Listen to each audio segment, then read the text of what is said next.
మీ business ఏదైనా మీ ఊర్లో promotion చేయాలంటే అది సుమన్ టీవీతోనే సాధ్యం. ఇప్పుడే సంప్రదించండి.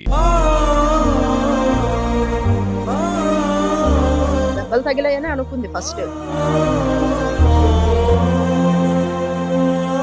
చనిపోయారని చెప్పినా ఎవరు వినట్లేదు. దెబ్బలని అనుకుంటారు అందరూ కూడా. మధురవాడలో జరిగిన ఇన్సిడెంట్ ఒకే కుటుంబానికి చెందిన వ్యక్తులు నలుగురు మృతి చెందగా, ఏదైతే చందనోత్సవానికి సంబంధించి దైవ దర్శనానికి వెళ్ళిన ఒకే కుటుంబానికి చెందిన నలుగురు మృత్యువాత పడ్డారు. సో కుటుంబీకులంతా కూడా కన్నీరు మున్నీరుగా విలిపిస్తున్న పరిస్థితి. సో ఎవరైతే మృతి చెందారో ఉమా మహేశ్వర యొక్క నానమ్మ మనవడు రాక కోసం ఎదురు చూస్తుంది. దైవ దర్శనానికి వెళ్ళి ప్రసాదం తెస్తాడేమో నా మనవడు, అక్కడ విషయాలు చెప్తాడేమో అని చూస్తున్న బామ్మకి ఒకసారిగా విషాదం అనే అని చెప్పుకోవచ్చు.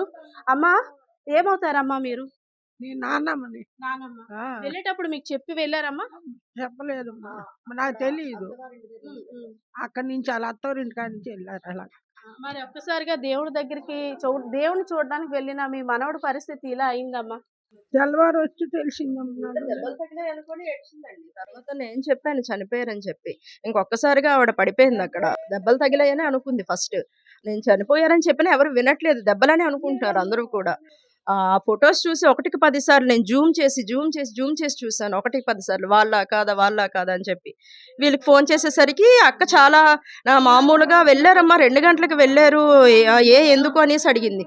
అదేంటి అక్క న్యూస్ చూడట్లేదా అని అడిగాను. న్యూస్ చూడకపోయి ఏమైంది అనేసి అంటే ఇద్దరు చనిపోయారు అక్క అనేసి అనగానే ఇంకేం మాట్లాడాలో కూడా ఏం తెలియట్లేదు. ఆవిడకి ఒక పక్క అల్లుడు చనిపోయాడు 2 సంవత్సరాల క్రితమే. ఆ బాధలో ఉంది. ఆ బాధ తీరనే లేదు. చిన్న పిల్లలు ఓ పక్క ఇంటికి 10 ఇంక ఈ అబ్బాయి ఉంటాడు, ఈ అబ్బాయే చూసుకుంటాడు పిల్లలిద్దరిని అని చెప్పేసి అనుకుంటే వీళ్ళిద్దరు కూడా ఇలా అయ్యారు. ఇప్పుడు ఆ పిల్లలకి ఎవరు చూసే ఇది కూడా లేదు. ఎలా అమ్మ అంటే ఒక మనిషి కావచ్చు, ఇద్దరు ఒక కుటుంబ పెద్దని కోల్పోయినట్టు అయిపోయింది. అవునా? అదే ఆ వెనకాతల అందమ్ములకి భయం చెప్పడం కానీ, తినకపోయినా చేయకపోయినా, స్నానాలు చేయకపోయినా, మాట వినకపోయినా ఆడ భయం ఉండేది. మహేష్ అన్నయ్య వస్తాడు చెప్పి వాళ్ళ అమ్మలాళ్ళకి. చిన్నప్పటి నుంచి చాలా కష్టపడి చదివి ఈ స్థాయికి వచ్చారు. చిన్నప్పుడు కాంచి వాళ్ళ అమ్మ నాన్న కష్టపడి ఓ స్థాయి తీసుకొచ్చి ఆడ నరిసేయి దెబ్బ కొట్టకన్నా గోర పెట్టి నాకు పెంచినారు ఇంతవరకు. ఇప్పటికైనా ఆడిని ఒక మాట అనడం ఎవరికి తెలియదు. అంత మంచి పిల్లడు మా మనవడే, అక్క కొడుకు. ఆ అమ్మ నేను అక్క చెల్లెలు. ఎలా తెలిసిందమ్మా ఈ విషయం మీకు? ఎలా తెలిసిందంటే ఇగో టీవీలోను సెల్లల్లోనూ చూపెడతారు, తెలిసింది అంతే. ఇంకెవరు ఫోన్ చేయలేదు. లాస్ట్ ఎప్పుడు మాట్లాడారమ్మా మీరు? ఉమా మహేశ్వరరావు, ఈ శైలజ వీళ్ళతో ఎప్పుడు మాట్లాడారు? ఈ మధ్యలో ఎప్పుడు మాట్లాడలేదు.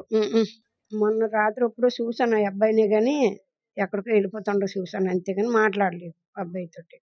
సో ఇక్కడ ఇంతమంది కుటుంబ సభ్యులు పరామర్శకు వచ్చినప్పుడు కూడా ప్రతి ఒక్కరిలో కూడా ఇది కళ నిజమా? కళ అయితే బాగున్ను, ఈ మాట నిజం కాకుండా ఉంటే బాగున్ను. కొన్ని ఒక దెబ్బలు తగిలి వచ్చారంటే వేరే విధంగా మంచాల నుండి ఏదో విధంగా కష్టమో నష్టమో పడతాము.